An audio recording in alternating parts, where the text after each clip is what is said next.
Hello and welcome, everybody. My name is Lisa Jans and I'm also known as Job Coach Germany. I wish you all a wonderful start into the new week to all of you beautiful miracles out there all around the globe. So today I want to talk to you about the second part of this book that I am highly recommending to everybody, Reinventing Organizations by Frederic Laloux. So we were talking about the different stages, the different developmental stages of society and obviously of organizations. And this book was basically talking about different colors. Yeah, so we went from red to amber to orange, green, and then we're talking about teal now. So, and this teal is basically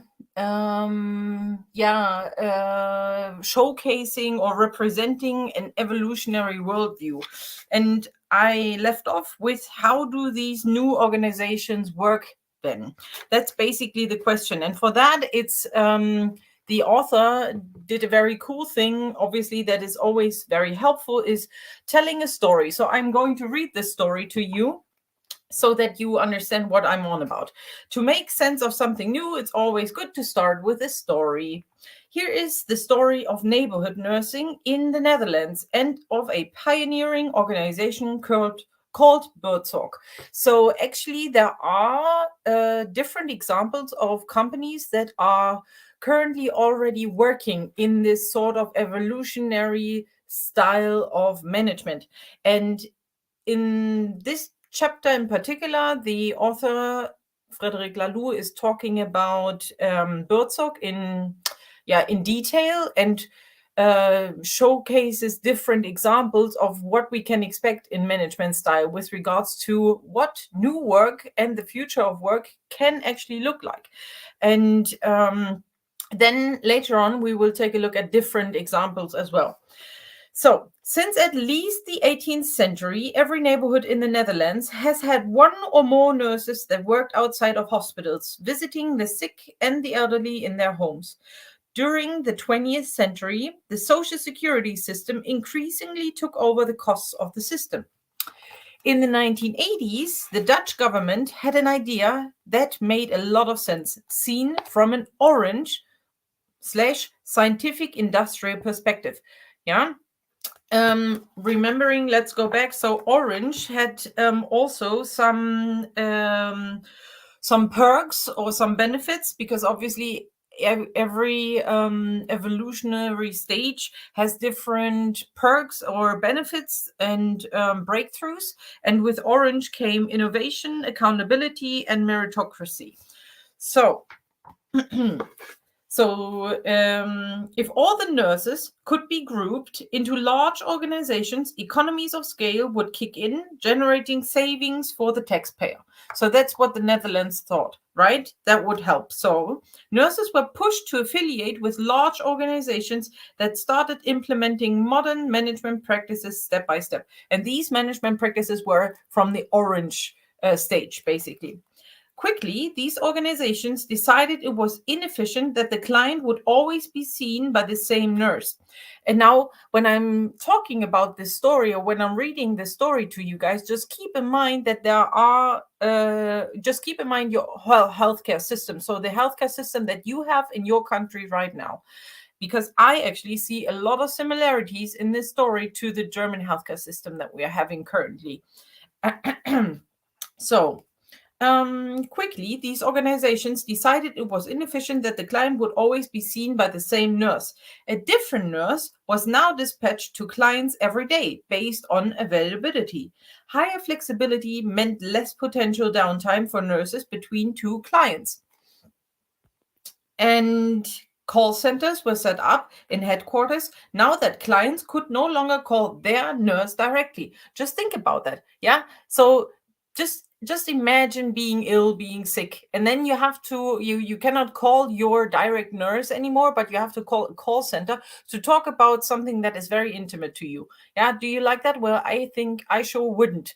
So that would definitely be a problem to me, because obviously normally when we're sick, where do we want to go? We want to go to our mama, help me, I feel sick. Yeah, or basically you just want to be taken care of, but not, you don't want to call a call center to talk about what is wrong with you and that you need help, because obviously asking for help is always very difficult for all of us, right? Then it was decided to have the nurses specialize. More experienced nurses must be paid more, so they were sent to do only the more difficult technical interventions. All the rest, simpler things like shots and bandages, was now pushed to less expensive nurses, resulting in further cost savings. And here we see the cost savings were obviously also a byproduct of the orange stage. So here, great pictures again in this cool book. So we can see we're like minimizing costs, then flexibility. Yeah, every person can basically be just changed, or interchanged. How do you call that? Replaced, that was the word that I was looking for, with another one. Then continuous improvement, and the size obviously, and speed. Now let's talk about the speed. Step by step, the orange machine logic took over. Managers noticed that some nurses worked much faster than others, so time norms were established. 2.5 minutes to change a compression stocking, 10 minutes for a shot. Everything was specified down to the minute. With time norms defined, planning departments were set up in headquarters. Every evening, each nurse now receives a sheet of paper with a detailed plan for the next day, prepared by someone in the planning department she most likely will never meet. Now, this is something that I find highly concerning. First of all, not every worker works the same, right? In the same capacity, in the same speed. This is actually something that I encountered when I was still working in the corporate world. And that was the time when I decided, okay, I wanted to work, wanted to set up my own business and my own coaching business, and not work in the corporate world anymore, because that's what I was seeing. The people were not treated as human anymore, but rather like machines, and that they were supposed to work according to the amount that was designated to that particular task they were doing. But just imagine, we are not working the same every day. Sometimes we have a bad day, and then we don't work properly anymore. Sometimes we have very good days, and maybe then the colleagues are measured when they have very good days, and everybody else that is just average gets basically punished all the time for not living up to the standard that management has set up. So in here, in this speed picture, you can see that from 8 to 8:05, I'm expected at this address. I have 5 minutes to come in, say hi, change 2 compression stockings, and be out again. Just imagine that, because they have previously calculated for one compression exchange 2.5 minutes. That's the allocated time. And now in 5 minutes, you have to do that. Like, go in, change these 2 compressions, and go out again.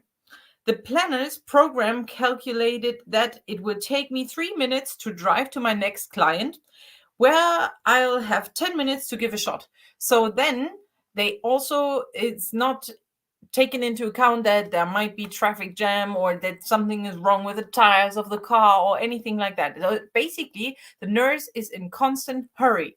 Yeah. And that's just terrible. Like, how can you work like that? And as you can see, this nurse here on this picture is also like, she's like really on speed. And predictably, these corporations started merging. The care providers started merging in pursuit of further economies of scale to manage the nurses in these big companies. Layers of hierarchy were added. A district manager overseeing a few dozen nurses reports to a regional manager who reports to a national manager. The managers today often have no nursing experience. And that's what I find most difficult, that we have lots and lots of managers. And this is what you can see all across the board. globe and all across each sector and each field where we're working in, we have people being in management positions that are obviously, hopefully, trained to be managers. And many times you can see that they are not trained to be managers, because that's what you can see. If they get stressed out and yell at you, then obviously they don't have really good coping mechanisms with regards to just communication styles and being non-aggressive and not yelling at people. Basically, that's not a good management style, obviously. So but what I find even more disturbing is that most of these managers don't even know the tasks that the people are doing that they are managing. So they have nothing to do, or they don't have any training in particular in this field. So with regards to this story here, the managers are not trained to be a nurse. They are not trained in the healthcare sector, probably. They are trained to work with numbers and analyze the data, right? But that has nothing to do with humanity, and it has nothing to do, in my eyes. You can argue with me if you feel like it, and you can let me know what you think about that, and whether you have managers who actually come from your background or not. But I find that highly disturbing, that we have managers that don't know anything about the daily business, but they know more about the numbers, because that actually has to result in not being treated as a human being. Now, they have lots of data they can slice and dice, because nurses are asked to pack a small barcode sticker to the front door of all clients, scan that code when they go in to provide care, and scan it again when they leave. With all this data, managers can make continuous improvement. They can tell nurses for which kind of interventions they are slower than their peers. And here again, we have the comparison with all the other nurses, and that just creates tension. It creates stress and and just pressure. And that's not a good environment for us humans to strive. Every one of these changes, specialization, flexibility, economies of scale, continuous improvement, has resulted in efficiency gains, arguably a good thing for the Dutch healthcare system. So obviously there are good things that come along, like the increased efficiency. But at what costs? Yeah, there is a dark side to the system. Patients hate it and the nurses hate it. For older, sometimes confused clients, having an unknown face come into the intimacy of their home every day is difficult. They have to share their story and their medical condition with a total and hurried stranger. So now just imagine, the nurse comes in and says, "Okay, I read here that you need a shot." Yeah, and there's again a really cool picture to it. So the nurse comes in here and says, "Okay, so I read here that you need a shot." And then the grandma in her armchair, maybe you could see here the grandma in the armchair, says, "That's what it says on the paper, but it's a bit more complicated. Let me explain." And then the nurse says, "I'm sorry, I have no time. Let me quickly give you the shot and I'll be out again." And then she leaves. What kind of healthcare is that? Yeah, you're probably better off not getting that particular healthcare, because who knows what you told them in the call center, or what the call center guys heard. And the nurses hate it. The way they are asked to operate hurts their vocation and integrity. They realize that they often give bad or insufficient care, but the system prevents them from doing what they know is called for. This work was my calling. That's what the nurse thinks. And now I've been turned into a robot. And this is something that happens to many of us. You can see that here. So the nurse is looking into the mirror, and the mirror is a robot. Yeah. Are you a robot yet? Let me know. Let me know in the comments. Are you a robot yet? Hopefully not. So, and then a nurse named Joe de Block, I hope that I pronounced that name right, created Birdsong in 2006.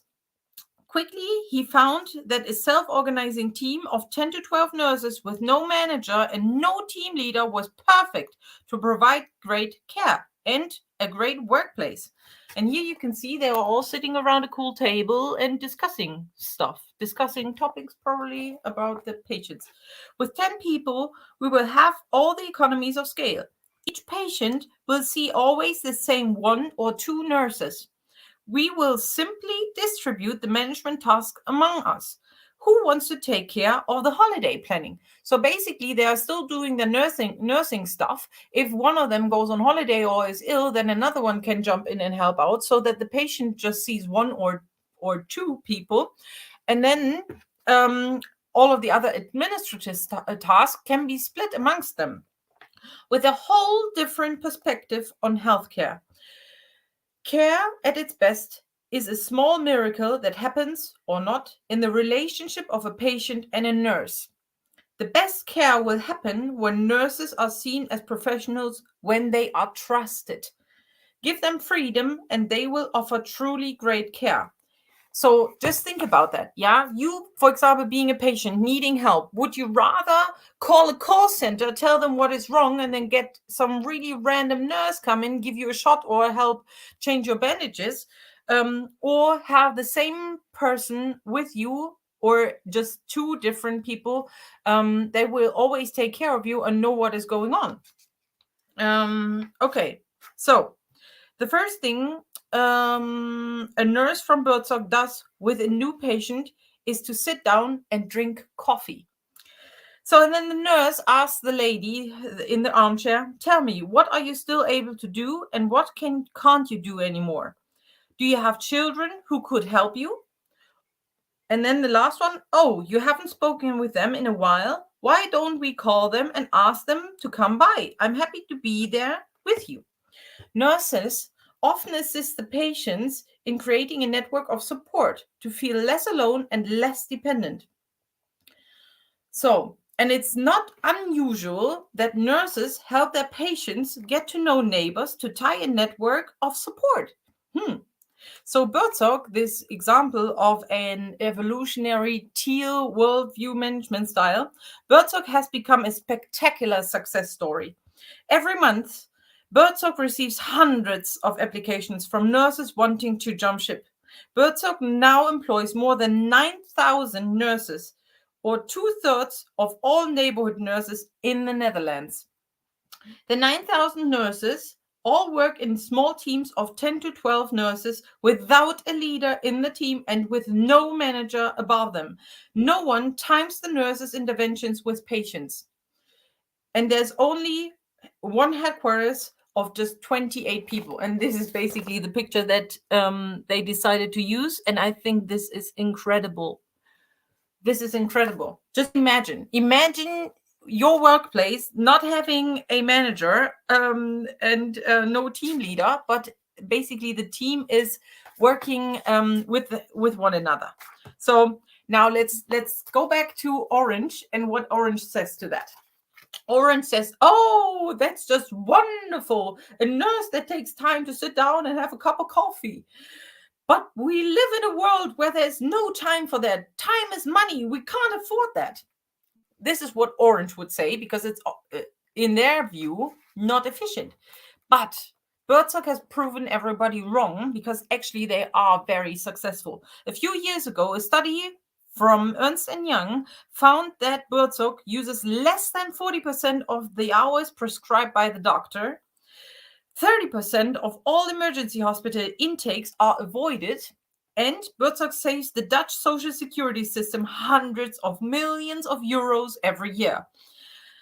What is really cool is, because instead of just working off a crazy schedule, the nurses now help patients become autonomous as much as possible. And this is something that is actually very valuable, because a lot of elderly people don't feel like they are autonomous anymore. But just imagine you have like a social support system where the people come together and you have some sort of network and feel autonomous again.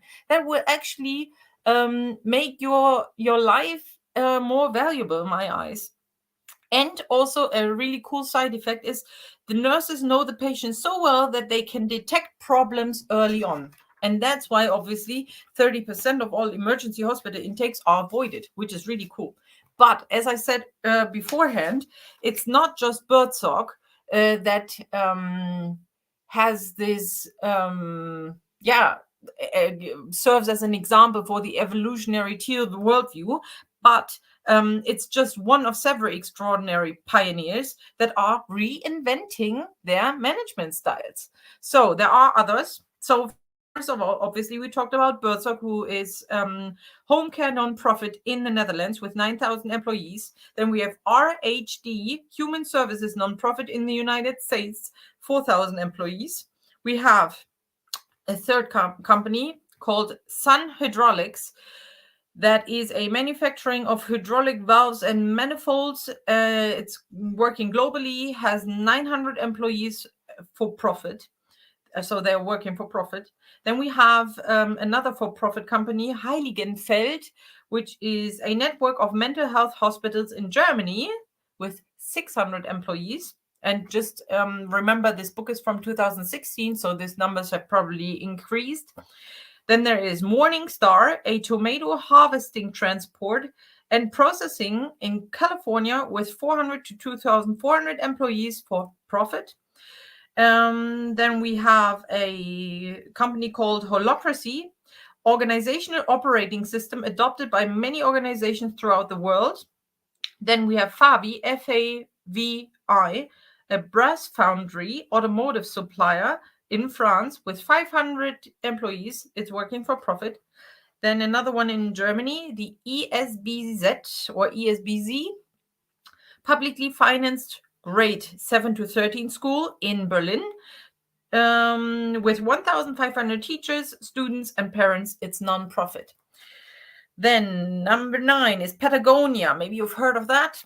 It's an outdoor apparel maker and retailer in the United States for profit with 1,350 employees. Then we have AES, a global producer and distributor of electricity for profit. They're working worldwide, and they have 40,000 employees. Then we have BSO Origin. It's it's working for profit IT services and has 10,000 employees worldwide. And last but not least, we have Sounds True. It's a multimedia publishing company for profit in the United States with 90 employees and 20 dogs. I think the fact that they are mentioning dogs here is already showing what kind of company they are, right? Now, many different industries, many different geographies, but not your usual suspects. So the organizations the author Laloux researched don't have ping pong tables or sushi bars, but their management practices are in a different league. And that's what we're looking for. That's what we're looking for with regards to reinventing organizations. We are looking for different management practices.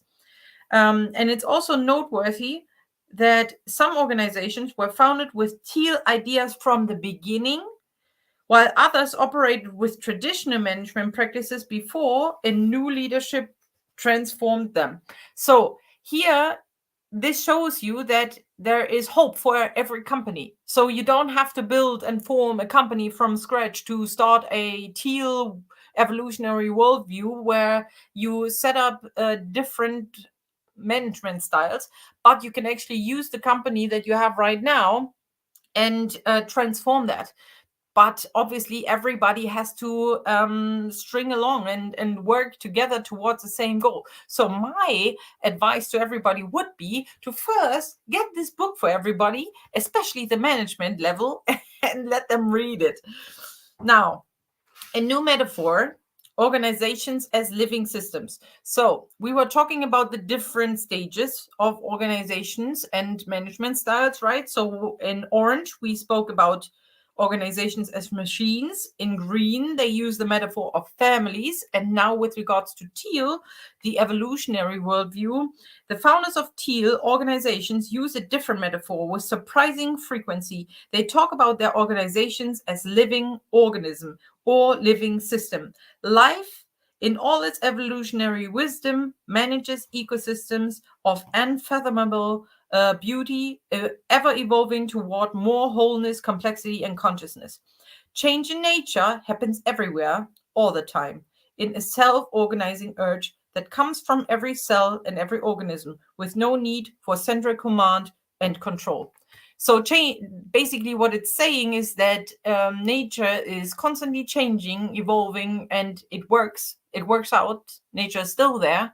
And even if we build lots and lots of buildings and streets and everywhere, and basically abandon it, the nature still comes through and gets there. Basically, plants can still grow there. And the same can happen with our organizations. There is another book that I would recommend at this point. It's called The Big Five for Life by John Schrelke. So if you are not so much into books that are using a lot of research, but rather something that is easy to read, also kind of like a recreational book, then I would highly recommend The Big Five for Life by John Schrelke, because they're talking about a new style of management as well, where basically it's not an issue if you find that this company is not the right place for you anymore, but rather the manager also wants you to strive in an environment that you feel welcome, that you feel warm, and that you feel comfortable in, and that where you can progress. And if that's your decision, or you have the feeling you cannot strive there anymore, it shouldn't be an issue. Then you can just simply move on, and that should be fine. Yeah. I mean, obviously, you can be sad that you're leaving your team behind, and the team can be sad that you are leaving, but everybody wants just the best for one another. And that is something that we need to implement more in our daily life, especially in our work life, because we spend that much time there. Now, there are 3 breakthroughs, and I will just mention them because in the next part, we will go more into detail.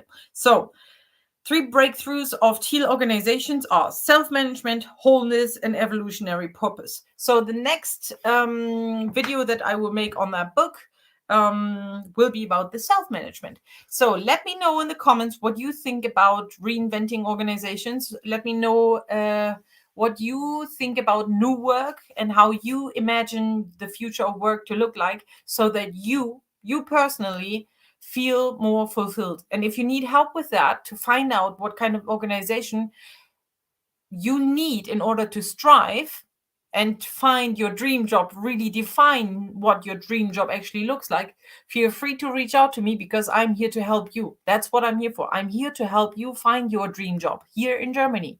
So thank you very much for joining me today. I wish you a wonderful start into the week, and I'll see you tomorrow.